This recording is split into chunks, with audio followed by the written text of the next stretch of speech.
সবাইকে আমন্ত্রণ জানাচ্ছি সংবাদপত্রের পর্যালোচনা ভিত্তিক পত্রিকার চোখে দেশ অনুষ্ঠানে।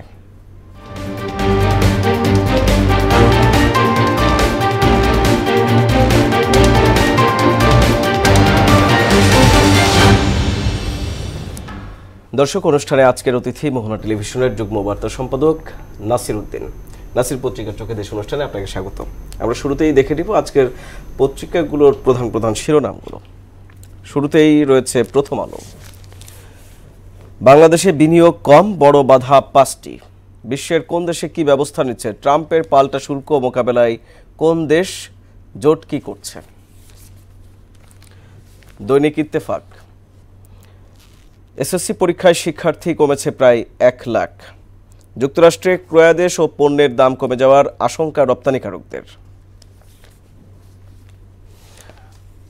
সমকালের শিরোনাম, ট্রাম্প বাজার অর্থনীতিকে ছুঁড়ে ফেলে দিয়েছেন।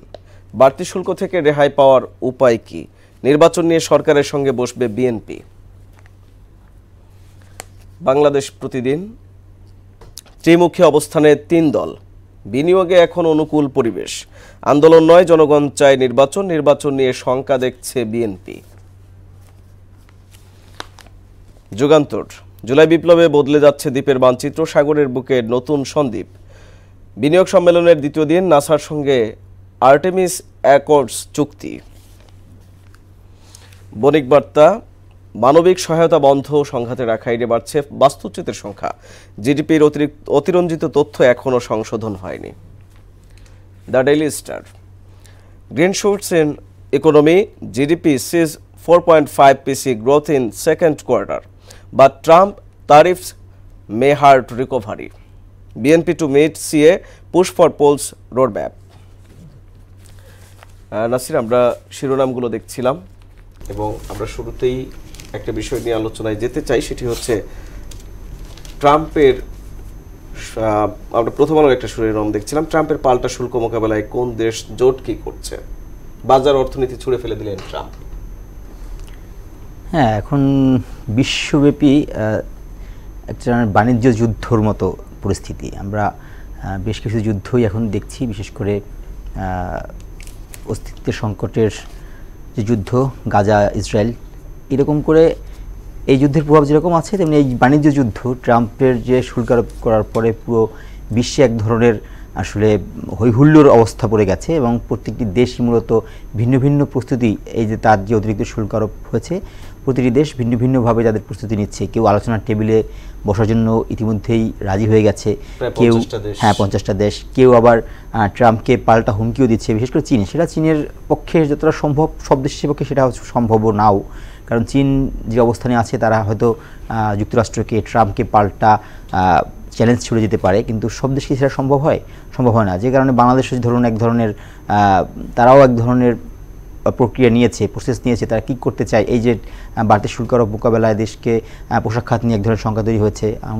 আরও দেখছিলাম যে চিংড়ি রপ্তানিতেও এক ধরনের বাধা আসতে পারে। বিভিন্ন ক্ষেত্রে কিন্তু এই ধরনের আমাদের দেশে বাধা আসবে। সেইগুলো মোকাবেলার জন্য বাংলাদেশ সহ অন্য দেশ, যেটা আপনি বলছিলেন যে 50টি দেশ ইতিমধ্যে আলোচনার টেবিলে বসার চিন্তা করছে। এবং একটা জিনিস দেখছিলাম যে ট্রাম্প মূলত এটা একটা কৌশল, যে এই দেশগুলো আলোচনা টেবিলে আসুক, আমার কাছে আসুক, আমি আলোচনা করার পরে হয়তো কমাতেও পারি, বাড়াতেও পারি। এটা তার একটা কৌশল সে নিয়েছে, সেই প্রেক্ষাপট আছে। এবং বাংলাদেশ যেমন এক ধরনের 3 মাসের জন্য স্থগিত চেয়ে চিঠি দেওয়া, এই ধরনের, এবং যে সমস্ত বাধাগুলো আছে, বিশেষ করে যুক্তরাষ্ট্রে প্রবেশের ক্ষেত্রে আমরা যে কেমন উচ্চ হারের শুল্ক আছে সেগুলো কমিয়ে নিয়ে আসা সহ নানাভাবে বাংলাদেশ চেষ্টা করছে।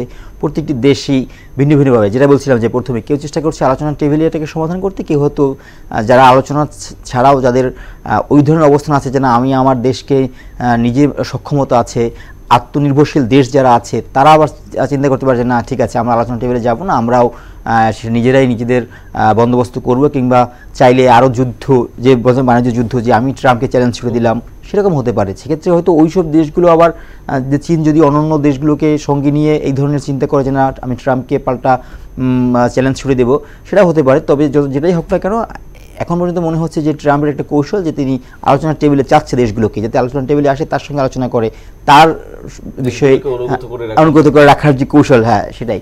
তো এই চিন্তাগুলোর থেকে করা হচ্ছে, তবে তারপরেও প্রত্যেকটি দেশ নিজের ভাবে তাদের কৌশলও সাজিয়ে দিচ্ছে, কারণ প্রত্যেক দেশকেই তো নিজের স্বার্থটাও দেখতে হবে, নিজে কিভাবে ভালো থাকা যায় সেটাও দেখতে হবে, সেভাবেই সবাই আগাচ্ছে আসলে। নাসির, আপনার প্রথম হলো আরেকটা শিরোনামে যাব, বাংলাদেশে বিনিয়োগ কম, বড় বাধা 5টি: বিদ্যুৎ সমস্যা, অর্থায়নের সীমিত সুযোগ, দুর্নীতি, আনুষ্ঠানিক খাতের আধিক্য, উচ্চ কর হার। হ্যাঁ, এই শুধু বিনিয়োগ যে আমাদের দেশীয় বিনিয়োগ তা না, এটা কিন্তু বিদেশিদের ক্ষেত্রেও একই ধরনের বাধা। এখন এই মুহূর্তে কিন্তু বাংলাদেশে একটা বিনিয়োগ সম্মেলন চলছেও, সেই বিনিয়োগ সম্মেলনে গতকালকে একটা প্রশ্ন দেখলাম যে সেটা হচ্ছে লাল ফিতের দৌরাত্ম্য বন্ধে সরকার কী পদক্ষেপ নিতে পারে, একটা প্রশ্ন গতকালকে উঠে আসলো। দেখুন এখানে কিন্তু এই 5টার সঙ্গে আরও আছে প্রশাসনিক সক্ষমতা, প্রশাসনের ধীরগতি, প্রশাসনের ভিতরে বিনিয়োগ করার পরে প্রশাসন থেকেই অনেক ধরনের মেকানিজম করা হয়, সেটা নিয়েও কিন্তু অনেকে কনসার্ন আছে। আমি আপনাকে আরেকটা কথা বলতে পারি, লাল ফিতের পাশাপাশি ধরেন আপনি চট্টগ্রাম বন্দর থেকে আপনি পণ্য খালাস করবেন, সেখানে কিন্তু আপনি অনেক বাধা মুখে পড়তে হয়। এই সমস্যাগুলো বিনিয়োগ করতে এসে মানুষ এই ধরনের বিপদে পড়ে, সেই বিপদ থেকে মুক্ত হওয়ার জন্য সরকারের কী পদক্ষেপ আছে সেগুলো তারা চিন্তা করছে, এবং এক্ষেত্রে সরকারকেও চিন্তা করতে হবে যে আমি যে কাউকে বিনিয়োগে আকৃষ্ট করার জন্য বলছি, তাহলে আমি সেই বিনিয়োগকারীকে কতটা ফ্যাসিলিটেট করতে পারছি সেগুলো সরকারকে দেখতে হবে আসলে। আচ্ছা, আমরা বাংলাদেশ প্রতিদিন এবং সমকালের দুইটা শিরোনামকে একটু এক জায়গায় করতে চাই। বাংলাদেশ প্রতিদিনের একটা শিরোনাম ত্রিমুখী অবস্থানে 3 দল, এবং যে সমকালের শিরোনাম নির্বাচন নিয়ে সরকারের সঙ্গে বসবে বিএনপি। দুটো বিষয় সংশ্লিষ্টতা আছে। হ্যাঁ, আপনার সঙ্গে আলোচনায় বেশ কয়েকবার আমরা এই বিষয়ে আলোচনা করেছি, আপনি যদি মনে থাকে যে আসলে এই আলোচনাটা শুরু হয়েছে বেশ আগে থেকেই, যে আসলে নির্বাচন নাকি সংস্কার নাকি আমরা এখনই নির্বাচনে যাব নাকি আর পরে যাব, এই ধরনের আলোচনা, এবং সেটা শুরু হয়েছে আর 2 মাস থেকেই ধরেন।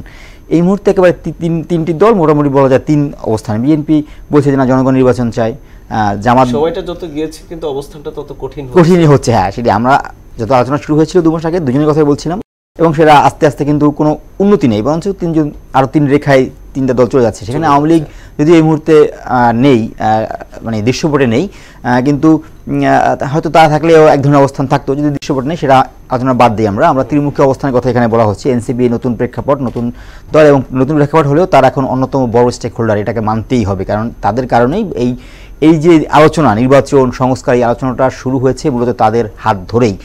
তাদেরকে বাদ দিয়ে এই আলোচনার কোনো আসলে বেরিকরণ হতেই পারে না।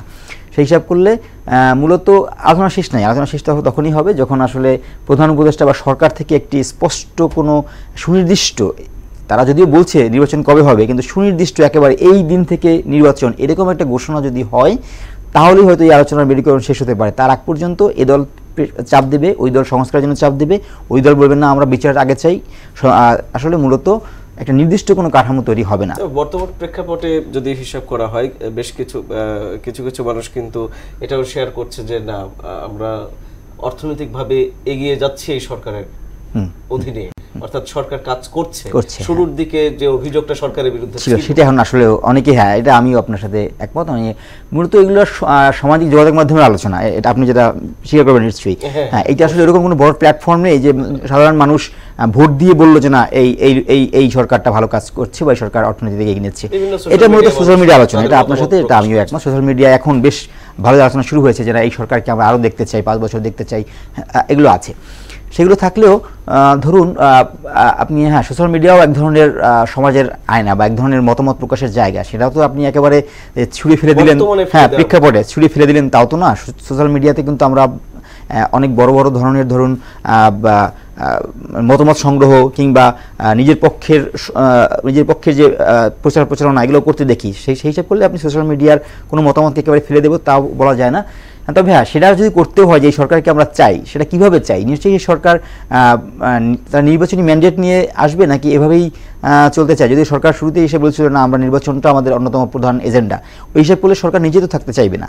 যদি সেটা হয়ে থাকে সেই কথা যে এই সরকারের প্রথম এজেন্ডা হচ্ছে একটি সুষ্ঠু এবং নিরপেক্ষ নির্বাচন, সেটা তারা বলছে। যদিও তার আগেও তারা বলছে যে না আমরা সেই নির্বাচন দেবো, তবে সংস্কারটাকে জরুরি, কারণ সংস্কার ছাড়া নির্বাচন হলে আবারও আওয়ামী লীগের মতো ঘটনা ঘটতে পারে।